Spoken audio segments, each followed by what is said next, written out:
예, 신의 대리인의 복수의 눈물입니다. 전 세계에서 가장 지금 격양된 나라 바로 이란이 아닐까 싶습니다. 이란 전역이 지금 솔레이마니 사령관 추모 물결인데 그의 죽음을 앞두고 복수로 똘똘 뭉치고 있습니다.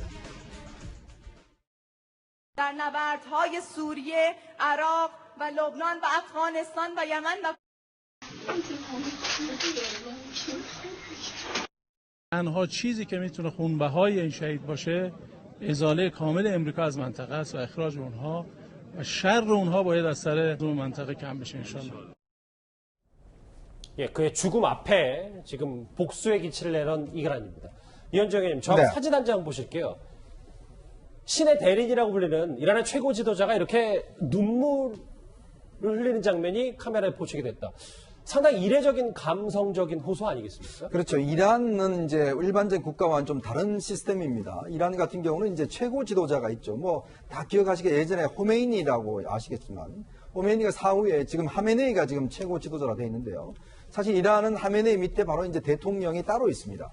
근데 문제는 군권은 군인으로 움직일 수 있는 권한은 하메네이가 갖고 있어요. 그렇기 때문에 어떤 최고 지도자가 모든 어떤 면에서 보면 신정체제로서 이제 권한을 갖고 있는데 그렇다면 거의 어떤 면에서 보면 1인 어떤 체제를 가지고 있다고 할 수가 있겠죠. 근데 하메네이가 지금 이제 이 솔레이마니 이제 그 장례식 때 눈물을 흘리는 장면을 이제 포착이 됐고 또 이걸 방송에서 굉장히 클로즈업을 해서 오랫동안 보여줬습니다. 저 화면이잖아요. 그렇죠. 어쩌면 좀 최근에 이란 이슬람 사원에 이제 붉은 깃발이 올라갔다는 소식 어제 우리가 전해드렸지 않습니까? 예. 붉은 깃발이라는 게 복수를 지금 이제 상징하는 것이거든요. 즉 종교적 의미에서 이제 복수를 상징하는 것인데 거기에다가 최고 지도자가 이렇게 눈물까지 흘리면서 또 그 솔레이마니의 딸이 누가 우리 아버지 복수를 해줄 것인가라는 그 이야기까지도 다 방송으로 전달됐습니다. 그만큼 지금 어떤 면에서 보면 최고 지도자부터 시작해서 미국에 대한 보복전을 하겠다. 이런 것들을 감성적으로 상당히 지금 어떤 면 자극시키고 있다. 이렇게 볼 수가 있을 것 같습니다. 그 눈물에 뭐 복수의 의미가 담겨 있을 텐데 사실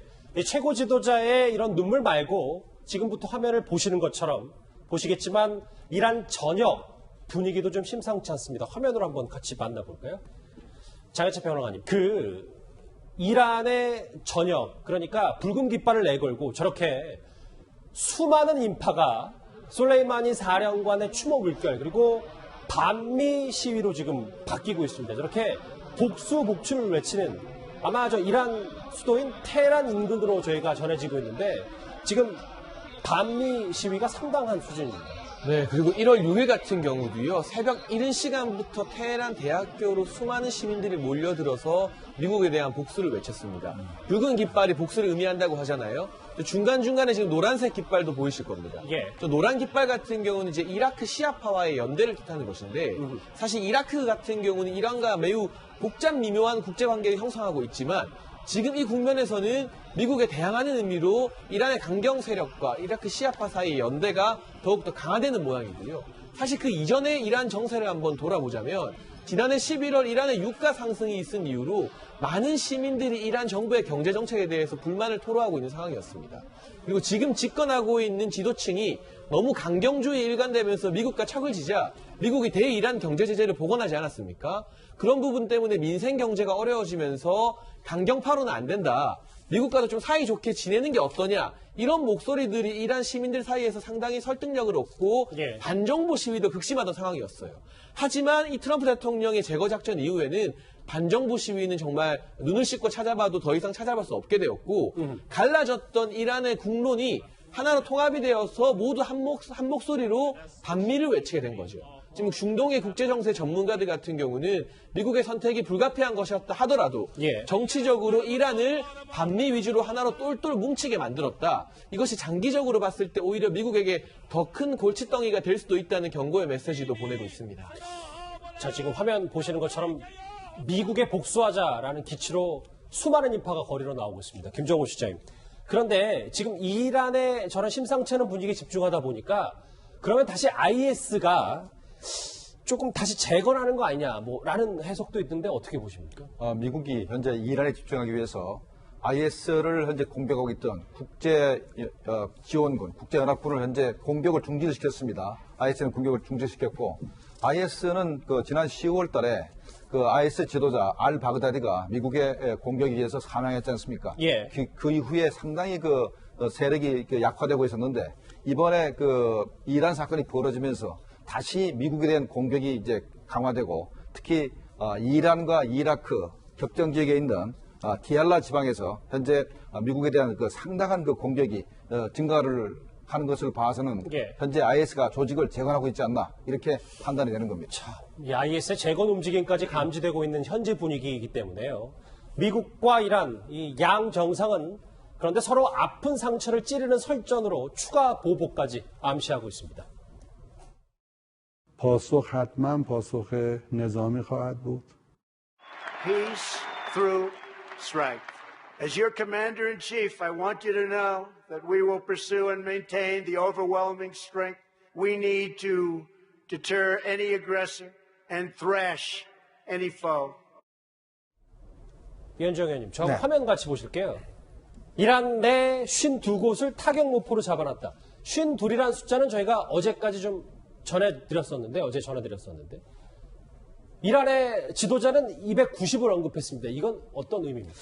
그러니까 지금 어떤 면에서 서로의 공격 목표를 좀 분명히 하고 있는 것 같습니다. 그러니까 트럼프 대통령 같은 경우는 52곳을 이야기를 했는데 이 52곳의 의미는 1979년도에 테헤란에 있는 미국 대사관을 당시에 이제 대학생들이 점거를 한 사건이 있었어요. 그때 하여튼 444일 동안 사실은 점거가 돼 있었는데 당시에 이 억류된 미국인들이 52명이었습니다. 예. 바로 이제 이런 의미를 두고서 이제 52곳을 지금 언급한 것이고요. 또 지금 이제 이란 대통령이 지금 이제 290곳을 이야기한 게 뭐냐면 이거는 사실 1988년도에 미국이 이란 항공기 여객기를 이제 미사일을 쏴서 추격시킨 게 있습니다. 이게 뭐 5인 사격을 추격했는데 예. 당시에 사망한 사람이 290명입니다. 자, 그렇다 보니까 이게 어떤 면에서 보면 당시에 미국으로서도 굉장히 5인 사격을 해서 그때도 이제 원래는 이제 이란에다가 이제 비행기를 못 팔았어요. 못 팔게 이제 금수 조치를 해놨었는데 이 계기로 해서 이제 에어버스기를 이제 판매도 하기도 했는데 당시에 어떤 이란으로 봐서는 미국의 미사일 5인 사격으로 해서 당시에 숨진 사람이 290명이기 때문에 바로 290이라는 숫자를 이야기하고 있는 것이죠. 어떤 면에서 보면 이제 점점 더 어떤 서로 상대방에 대한 공격의 목표를 굉장히 분명히 지금 하고 있어서 일촉즉발의 어떤 상황들, 어떤 테러가 일어날 가능성 이런 것들이 더 커지고 있는 상황 같습니다. 미국의 뉴욕타임즈는 이런 분석을 내놨어요. 그러니까 지금까지 미국의 대통령들이 빈 라덴이라든지 테러 조직 지도자들을 암살하는 것과 달리 솔레이마니는 이란 국가의 지도자라는 점에서 의미와 파장이 꽤 다르다. 이 얘기인즉슨 이란도 전면전을 불사하겠다는 가능성이 점점 커지는 건 아닙니까? 그렇죠. 그러니까 과거의 테러 단체의 우두머리를 죽이는 거하고 한 국가의 별 3개짜리 중장을 죽였습니다. 그렇게 되면 이게 사실 어떻게 보면 선전포가 될 수도 있는 거기 때문에 이란이 전면전으로 나설 수 있는 그런 위험을 무릅쓰고 이제 트럼프 대통령이 이제 결정을 내린 것인데 예. 트럼프 대통령 얘기가 좀 다른 것이 우리는 전쟁을 시작하려고 현재 솔레이마니를 죽인 게 아니라 전쟁을 종결시키기 위해서 솔레이마니를 죽인 거다. 왜? 솔레이마니가 지난 세월 동안에 수백 명의 미국인을 죽였고 또 새롭게 미국인을 죽이고 미군 기지를 공격을 했기 때문에 그걸 막기 위해서 죽인 거다. 그래서 이제 발을 빼려고 그러는데 현재 오히려 상황은 정반대로 미국과 이란 간의 전면전 가능성이 계속 높아지고 있는 상황입니다. 더욱더 큰 문제는요. 이런 분위기 속에서 이란이 핵 개발 카드를 꺼내들었다는 데 있습니다. 세계의 화약고 중동이 더 위협해진 겁니다. جمهوری اسلامی ایران دیگر هیچ محدودیتی در حوزه عملیاتی شامل ظرفیت غنیسازی، درصد غنیسازی، میزان مواد غنیسازی شده و تحقیق و توسعه مواجه نیست. 신 대표님, 여기도 화면에 자세히 좀 나오는데 그러면 2년도 채 되지 않아서 정말 이 분위기가 지속된다면 이란이 핵 보유국이 되는지 이 부분이 좀 궁금합니다. 굉장히 위험한 일인데요. 이란에는 지금 중수로가 있습니다. 그 중수로에는 천연 우라늄을 넣어서 원자를 가동시키는데 그 부산물로 삼중수소가 나옵니다. 그 삼중수소는 증폭 핵분열탄과 수소폭탄의 원료가 되죠. 그래서 이란은 마음만 먹으면 지금 이제 핵 합의를 자기네들이 지키지 않겠다라고 선언을 했는데 원래는 이란은 3.6%까지만 우라늄을 농축하기로 했는데 미국이 탈퇴를 함으로써 5%까지 우라늄을 농축하겠다 이런 이제 선언을 했었어요. 예. 그런데 이제 그게 아니고 우리는 막 하겠다 이렇게 이야기를 했고 그 중수로가 있음으로 해서 삼중수소까지도 그들 스스로 손에 넣을 수 있기 때문에 이제 18개월 후에 핵무기를 보유하는 것은 지당한 일인데 수소폭탄을 보유할 수 있는 겁니다. 어허. 그리고 북한으로부터 노동미사일을 수입해와가지고 예. 그것을 개량해서 샤하브3 사정거리 2000km짜리 지금 탄도미사일을 가지고 있거든요. 2000km라고 하면은 이란의 테헤란에서 이스라엘은 물론 그리스 남부까지 전부 타격권에 들어옵니다. 그런데 이란의 서쪽으로 옮기면 이탈리아까지 타격권에 들어오는 그런 사정거리가 되기 때문에 이건 뭐 남유럽까지도 완전히 지금 두려움에 떨 수밖에 없는 그런 상황이 되고 있습니다. 근데 김정욱 시장 지금 이란만의 문제가 핵 보유 문제는 이란만의 문제가 아닌 게 여기는 뭐 이란이 만들면 우리도 뛰어들 것이다. 이제 사우디와 이스라엘, 그러니까 미국과 우호적인 나라들도 그러면 동시에 맞불로 핵을 보유해야 되는 건지 이 부분 때문에 지금 이 이란의 핵 개발 카드가 상당히 위력적인 것 같습니다. 현재 이란의 가장 큰 적은 사우디아라비아입니다.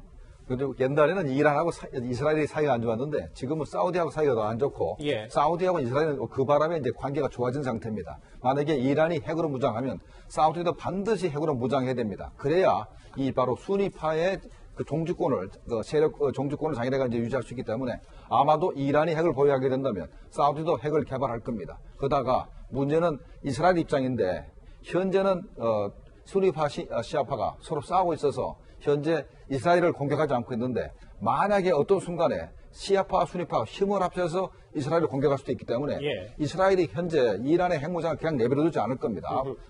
아마도 만약에 미국과 이란 간의 전쟁이 발생하면은 이란이 먼저 가서 아마 나탄즈 우라늄 농축 공장을 타격할 가능성이 있습니다. 알겠습니다. 핵 개발 카드를 빼든 이란 얘기를 지금까지 쭉 내부 분위기와 함께 짚어봤는데요. 이란의 무기 커넥션과 관련 있는 나라 얘기 다음 주에서 바로 만나봅니다.